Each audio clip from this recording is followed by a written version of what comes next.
Bismillahirrahmanirrahim. Assalamu alaikum students. Today we will read the remaining part of this lesson, Nicobobinus. So as we were reading that Nicobobinus was he escaped from that man, and when he escaped he started running. So when he started running, there starts the next chapter. So let's read. Nicobobinus ran as fast as he could across the lawn, down the path, round a hedge, and into a little shed, and bolted the door. So he ran away, and he found a shed that was protected with a hedge. Hedge is an area it is protected with shrubs or little trees. It is a hedge. Let me show you. It is a hedge. Can you see? This is a hedge. Okay, this is a small area and it is protected with these little trees. So this is a hedge. Open up, cried the man, and the hinges creaked and the door shook as he banged it with his fists. So open up, cried the man. He also ran with him, and he started banging the door. He started striking it so hard that and the hinges. It is a, can you see the meaning? A piece of small metal that fastens the edges of a door. Let me show you. Can you see? This is a hedge.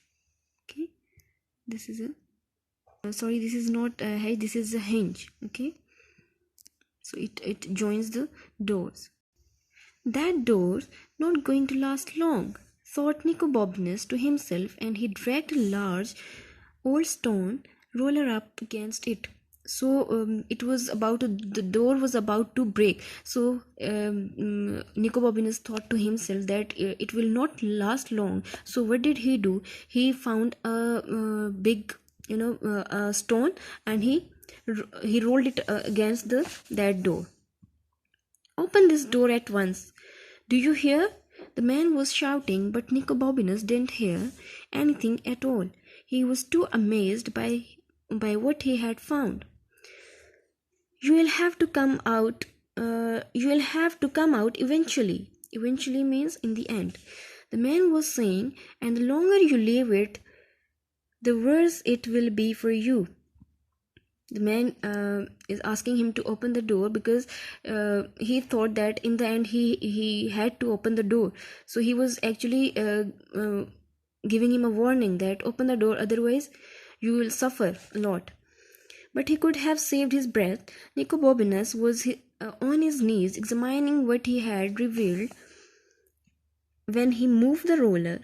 So once he moved that roller, the stone, he found something over there. He brushed off the dust and undid the catch and then lifted it up. So what did he find? Let's see. Right, I'm going to break this door down, said the man, and then because he knew he would have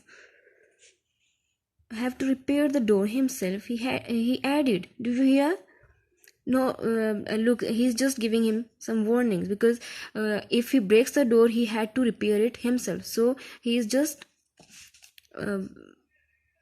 giving him warnings. But Nicobobinus didn't hear.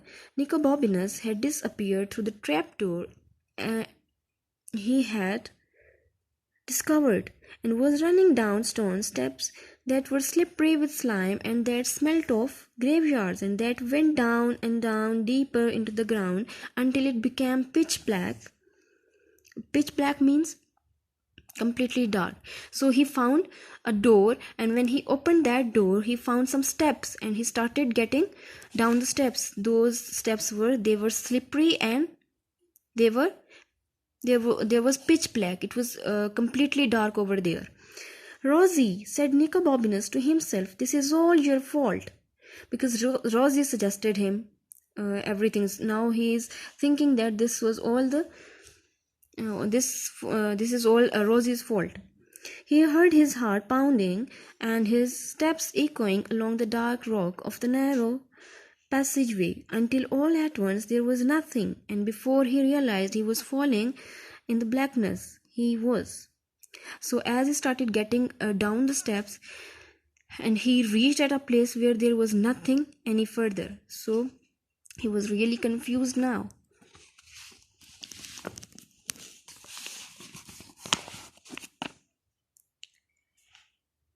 Several thoughts flashed through his mind at the same time. The first was something along the line of brother, only a bit ruder. Second was a rather unkind thought about his best friend who had instigated the whole expedition and who involved her dangling over a snake pit. So instigated means who initiated. Who initiated this thought in him? Rosie. So he was now he was thinking about Rosie, that she instigated this expedition. So this is all her fault. While numerous fierce dragons flew at her, chanting, "How could you do it to him?" Now he is thinking to himself that these dragons, they would ask Rosie, why did you do this to him? Poor Nicobobinus, the third thought was, suppose it's a well, a deep, unused well, with with slimy, slippery sides that she could never climb, and icy water at the bottom. That now he actually had mixed thoughts. Okay, so the third thought that came to his mind was that where he's sitting right now, it can be a deep well. But then he thought to himself, at this point he discovered it was not a well. He made this discovery very suddenly and very painfully. So he discovered at last, he discovered that this is not a well. "Off," said Nicobobinus, and lay there in the pitch blackness with not a single breath left in his body for what seemed like the whole winter, but was probably only a few seconds. He came to himself. Came to himself means to recover one's senses. Can you see? To recover one's senses. In fact, just as a stone hit him on the head. So before that he was not in his senses because he had some mixed thought, but even suddenly he came to his senses. And how did he come to his senses? He was hit by a stone. Okay. "Oh," said Nicobobinus again, and then realized he could hear footsteps high above him. So someone behind him was getting down those steps as well. So he could hear that. "Stop, sir," he called out, but the footsteps kept on coming down. "Aha, I have got you now."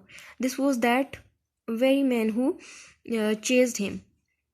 Cried the man, "and I shall beat every bone in your body until it is blackened." And now he was saying something, but he could not. Why? Nicobobinus supposed the man was going to say blue, but in fact the next word he uttered sounded more like bukfurgugum. It was not a word with which Nicobobinus was at all familiar, but he understood its meaning perfectly and moved smartly out of the way. "Crash! Are you all right?" he asked. There was silence. Nicobobinus felt his way back in the pitch dark until his head touched the man's leather jerkin. The man was lying as still as death, but he was breathing. So the man, this sound was actually him falling down. Okay, so the man fell down on the ground, and he was still as death. And over here the word is jerkin. Jerkin, it is a jacket with no sleeves or collar. "I must get help," said Nicobobinus to himself, and he began groping around in the blackness to find another way out. So once the man fell, Nicobobinus, he started groping. Groping means to feel with hands. Okay, it is to feel with hands. Can you see? To find, he was actually now finding some other way to go out. When he found it, however, his heart sank.